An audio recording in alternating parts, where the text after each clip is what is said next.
What up, guys? I'm back for round two. I worked on that guy. Well, kind of worked on it. Changed the filters the other day. So we're gonna come over and get to this guy and just go through some typical things to look for and look at when you're doing your PMs. First of all, before you kill the power, take your panels off. Make sure there are no lockouts. You can get an idea of where your problem lies if you catch your lockouts. So on this one, I've got this stage running. You can see. And this stage is locked out on high limit. It's going to be the same problem as over there. That's why my filters are sitting here. So let's get into this. Let me pop the panels off. We'll kill the power in a minute. The filters are going to be the reason why the high limit's tripped, and probably the belt, just like the other one. But we'll go through some of this and look at some things to check and some things to look for.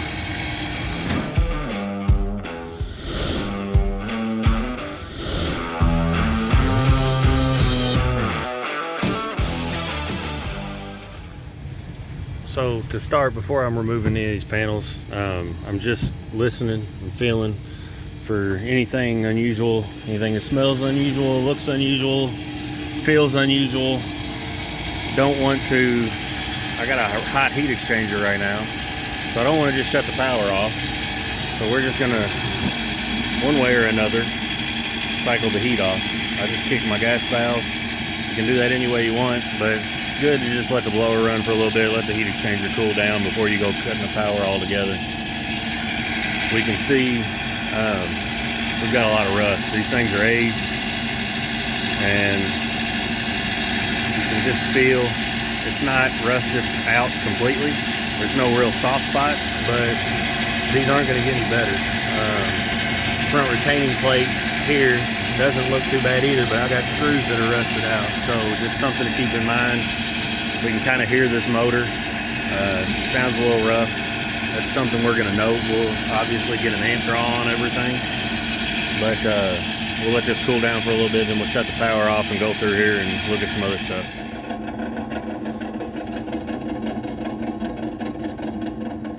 Those are the bearings inside this motor. Obviously, that's not a normal noise. Those are the bearings starting to rub, so the motor will fail eventually. Amp draw may be okay at this point. The amp draws over there were good, but one of them sounded worse than the other. So if nothing else, we're going to recommend that they change it. If nothing else, we're going to say, hey, I'm hearing some bearing noise, that motor could fail. We killed our disconnect, whatever type of disconnect that may be, and we're going to verify that the power is off. Take your meter, stick it in here, make sure the power coming in is off at your terminal block before you go tugging on wires or sticking your hands in there. You don't want to get electrocuted. We're going to pull all these burners out. Pretty simple to pull out. Burners are going to come out and we'll inspect them and clean everything. Obviously, we got a bunch of rust. We're going to get a vacuum or a brush or something in here and clean up all of this rust and just make sure there's no real soft spots or holes here in the combustion motor. It's got to make the pressure switch on this type of unit. So if you got a hole in here or holes here, you may have problems making that pressure switch. Get in here on your tubing. That tubing doesn't look like it's all the way back, like it could be pushed on just a little bit further, but that tubing's tight. Feel the tubing, feel your tubing up here. We may pop this tubing off, blow it out, make sure there's no foreign material, rust from the combustion motor and everything else. Make sure there's nothing in there blocking it. Same way with your wire connections. Just give them a tug, make sure they're not pulling off easily. You want good tight connections everywhere. The thing that I'm seeing that may be missed is we got our wires hanging here. So that one's not quite touching that compressor bolt, but these two are. So eventually this is going to rub through. I've got some wear on that wire already, so I'm going to want to get in here and get a wire tie one way or another, get these off this compressor, because it hadn't rubbed out yet, but that's going to be a low voltage short eventually. You got to make yourself worth the money when you're out here looking at these things. Somebody's paying you to do this stuff, If I can fix that problem, that's a service call gone, because there's no short there anymore, or no possible short there anymore. Same way with all your other electrical and wiring connections. So we're just going to tug on everything, make sure everything's tight. Do the same thing up here at your boards, and you're looking for any discoloration on your boards. All these resistors, relays, stuff like that. Looking for any burnt wires, discolored wires, anything that might be out of the ordinary. And if you start pulling wires off, be careful, because you got to know where they go. But if a wire comes off with an easy tug, it's too loose. So everything here looks all right. Same way here, up in your disconnect. We're going to tug on our wires, and we're looking to make sure these wires are in there good. I got good copper connection there, but make sure the wire didn't go in too far and you didn't pinch some insulation, because that can cause a loose connection and cause it to overheat. We'll get in here and vacuum brush all of this dust and crap out of here. Somebody left a crappy bit. There's no reason for this to be in here. It's useless. Why is it here? It's trash. So we're gonna throw all this away. I also found that inside, which is the sticker that goes right there. We're gonna throw that away too, because why do I need it inside here? I don't. But we'll clean all this up and make sure everything's good there. Connections like this, make sure they're good and tight. When you're pulling these panels off. This is your combustion air for the gas heat. Make sure there's nothing in there. Make sure it's clear. It's got a little panel on the other side. Get in there, brush it out, clean it out. If there's something in there, you're gonna get cobwebs and spider webs and all kinds of stuff inside there. This will also be something we note. The screen is rusted out. Eventually we'll get a mud dauber's nest or a bird or something up in here, so see if we can't get some kind of screen to cover these way nothing gets in it. If you notice, this one is a good metal, reasonable color. This is good and black. Why is it a different color? Probably because this isn't firing right for one reason or another. It's probably just dirty. We can see all the crap inside here. There's cobwebs and everything floating around all over the place. All that will be cleaned out and should be cleaned out. And then we need to check the gas pressure. Anytime you see discoloration like this, something's not burning right for one reason or another. Same way here. Everything feels pretty solid, but we are beginning to rust.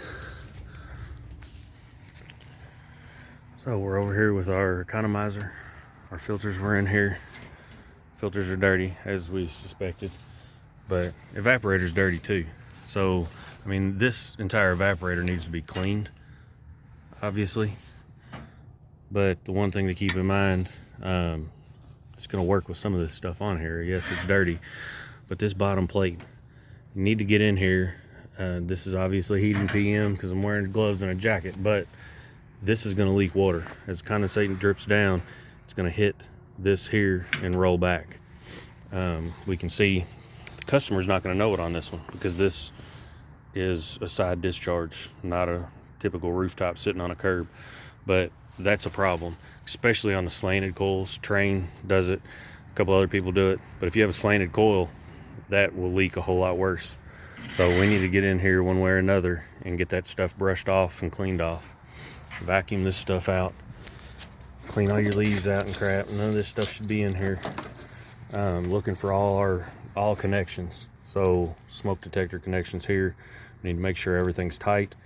I don't like my wires this much wire hanging in here, because it's just a short waiting to happen. So we may get in here with some electric tape and some wire ties and just secure everything, make sure everything's tight and not going to rub. Same way up here, we're going to vacuum all this out, brush it off, make sure all of our connections are tight, and make sure nothing looks like it's rubbing or unusual.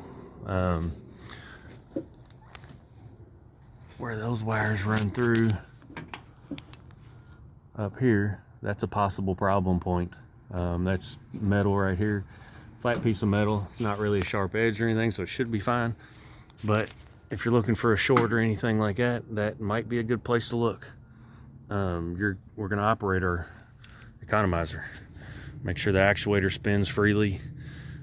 We're going to clean this all up, obviously. Make sure the dampers don't bind. Make sure they open and close 100% both ways, and make sure all of that works properly. And then over here, you've got the economizer filter. Make sure your filters are clean. That's more, again, of something you might do on a cooling PM, because you're going to have water hose, but make sure it's clean, because this time of year is the time you're going to be using it if they need cooling in the winter. Over here in our blower section, same deal. We got wires touching stuff, just kind of hanging loose. Get a wire tie on this stuff. Make sure this isn't going to rub and become a problem. Again, this is preventive maintenance. You're trying to prevent problems in the future. So even if it's some of these wires you take and do one thing every time you come out and do a PM, you're preventing a problem from occurring. Same way here. We might get in here and secure these wires a little better than they are. We got our high limits for both stages. Again, on the cooling PMs, obviously you're going to get in here, clean your drain pan. I like to remove my trap first if possible, and then flush the drain pan, put the trap back on, make sure the trap's cleared, and then prime the trap. The trap's got a little bit of stuff in it. Not terribly concerned about that right now. Again, on your cooling PMs, all your cap tubes, any of this stuff in here is rubbing, touching your copper lines on your cap tubes, that's going to become a leak eventually. I don't like how it's there. You can see somebody taped and wire tied the cap tube there, but if nothing else, just bend this off the line a little bit, make sure it's not rubbing. I like to take a little piece of 1/4 inch tubing, get it on that line, and then wire tie it secure. These are kind of wobbly. Looks like our wire ties back there are secured, but make sure those wire ties, they'll ride out and break. And then you got liquid lines hanging here flopping in the wind. I wish these were more secured than they are, so we might get up there and try to work a wire tie in there. I did a video on a Carrier. Their liquid lines, the connections break, and there's an easy way with some different wire ties to secure these lines. Belts kind of loose, not too bad, but just inspect it. It's time for this one to be replaced anyways. This is much tighter than the other one was, so it's not terribly bad. But we'll get in here. Obviously, we're gonna take our bolts out. This whole section will slide out carefully, because if you go too far, you're kind of screwed if you only got one guy. But then we'll get up in here, look down at those heat exchangers, inspect them for cracks, rust, all that good stuff. Belts, it's not good to roll the belts off. I'm not perfect, and I'm not saying I'll never do it, but when you roll the belts off and on, you're putting pressure on these bearings. So it's always best to loosen the motor up, pull the belt off, put the new belt on, tighten the motor back down to a proper tension. All your tensions are going to be a little bit different depending on the piece of equipment. Just go by what your company says or what the manufacturer says. Looking at our high voltage wires, they look secured for the motor back there. Periodically we may pull the pecker head off the motor and just inspect the connections inside that motor, but I'm just feeling around. Doesn't feel hot, too hot. It's nice and warm, but we'll blow out where the windings are on this motor. These spots here are to keep this motor cool as it's running, so make sure they're clear. There's no large amount of dust or dirt build up. You'll see it a lot on residential furnaces too. The back side of that motor, blower motor, will get dust build up on it and cover those holes completely, and then you'll end up overheating the motor with time. But we're gonna grab and feel for any bearing play, spin it, sounds okay, maybe a little bit of noise on that one, but not too bad.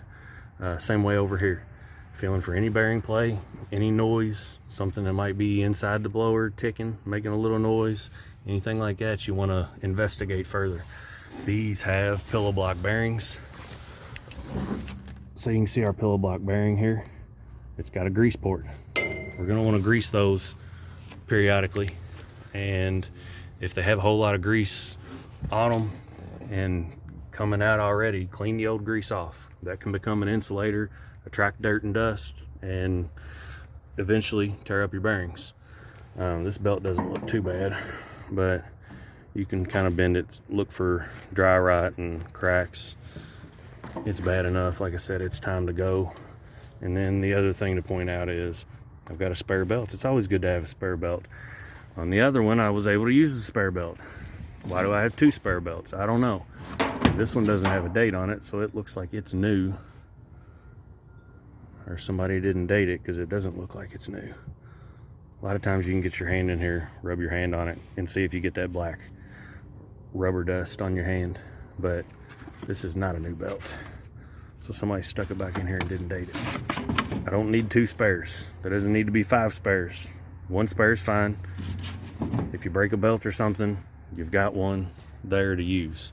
So get all the other crap out of here and clean up all this stuff. Brush it out, vacuum it out, make this stuff look nice. So everything sounds good, feels good. We're just looking at all of our wiring. Again, same thing everywhere, is that's touching that edge. Eventually, that wire is going to rub through. So even if it's just twisting that wire tie a little bit, getting it positioned to where it's not rubbing. Get some more wire ties in here and clean some things up while you're in here doing your inspections. You can see our power for the motor back there, kinda. But I mean, we want to look at that and see if there's any spots that might be rubbing. There's a couple right there on the rail that could be rubbing. When we pull this blower out, I can't get to it from right here, but when the blower's out, go ahead and put some Armaflex tape, put some tubing, put something on there, make sure those wires don't rub. You're just solving a problem before it becomes a problem. Over here, we got signs of issues already. We can see the corrosion from wires, some insulation looks like, maybe a wire connector, maybe it was replaced at some point, but make sure your grommets are good, and also be careful because half of this is still live. But we can see that we've got some overheated wires here. So we're gonna have to do something with these. Get these wires cleaned up or replaced.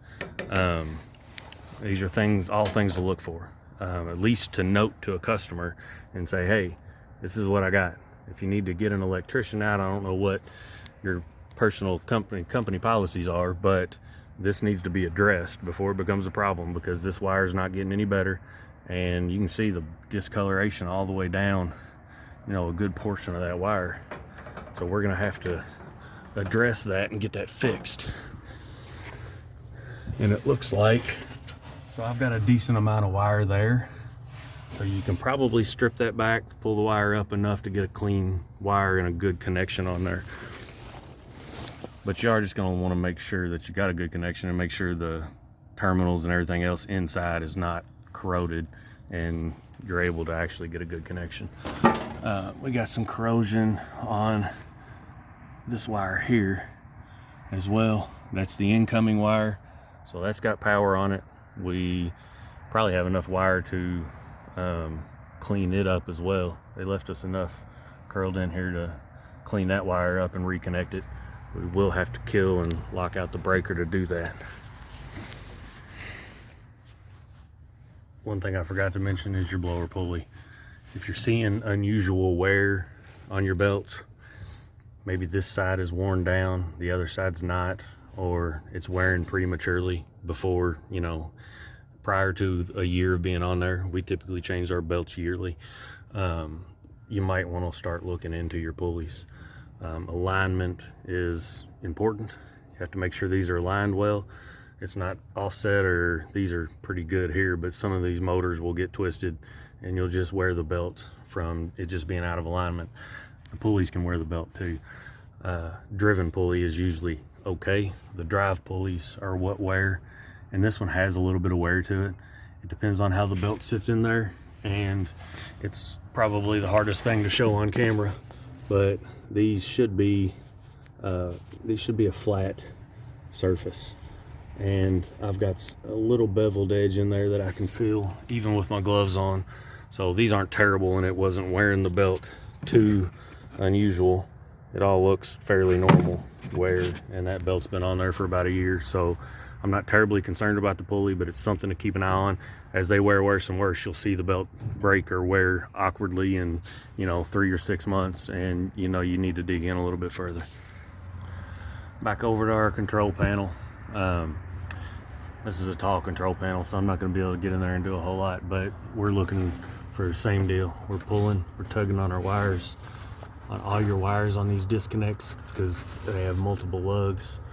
On contactors, make sure everything's good and tight, snug, low voltage, high voltage, nothing's popping off and nothing looks burnt or unusual. You'll want to pull the contactor covers off and look inside at your contacts, make sure the contacts aren't terribly pitted and burnt up. You may need to change some of these contactors. Same way up there on your transformer. I've said it 100 times, make sure your transformers are tapped right. If you got 240 coming in, you should be tapped for the 230 volt terminal. If you got lower than that, depending on the voltage, you should be tapped for 208. All your relays and everything else, same deal. Just making sure we're looking at everything. We got some rusted capacitors. Depends on your company and what you're doing, but you may pull the wires off your capacitor, check your capacitor, check them under load. There's plenty of videos out there to do that. Inspect your compressors, same way with your electrical terminals. Looking for any discoloration on the compressor. Compressor's overheating, maybe it's flooding back. You'll see this nameplate won't be nice, white and clean. You'll have some issues there. Looking at all our refrigerant lines. The worst thing on these is having a damn refrigerant leak. Everybody's done it. If you've been in this trade for a while, you've lugged all your crap up on a roof to fix a refrigerant leak that probably could have been prevented if somebody had their eyes open in the beginning. We've got back here, it looks like the rubber piece has moved, or somebody moved it, but it's fairly secured. I don't see anything rubbing over there.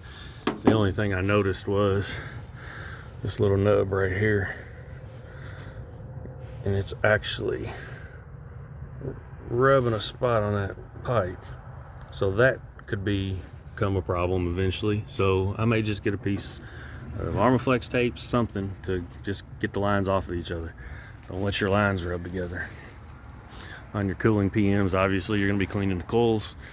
I usually pop the tops off of these, off each fan motor. Feel the fan motor for bearing play. Make sure the fan blade's good and tight. Make sure the fan blade doesn't have any cracks in it.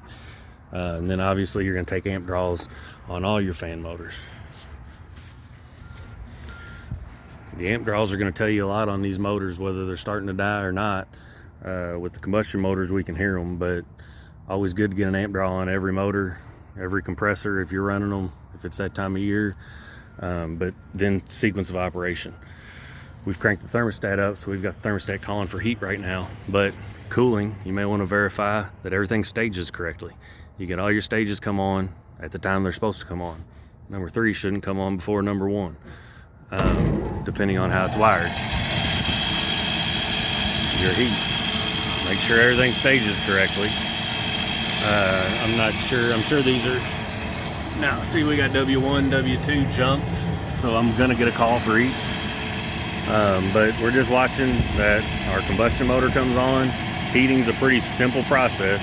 Combustion motor goes first, closes a pressure switch just like it would on a residential furnace. Goes through all of your safeties. Once it says all the safeties are good, it's going to go through the spark igniter and then the gas valve. That was a good smooth light up all the way across, no issues there. But once you clean all these, it won't be an issue. But sometimes, as it did on that one, my flame stopped right here and it was locking out. Periodically it would light all the way across. Now this guy didn't light yet. Oh, there might be a reason why. Let's turn the gas valve back on and see if it works now. But you should get a smooth flame once it lights all the way across. All that looks good. So again, all this is going to be pulled and cleaned. Clean this whole section out. Make things nice. There shouldn't be bugs and spiders and shit making nests inside of here. Shouldn't have all this stuff. I like my panels clean. Now we watched everything stage up. We got both stages of heat working. We're gonna let it run for a little while.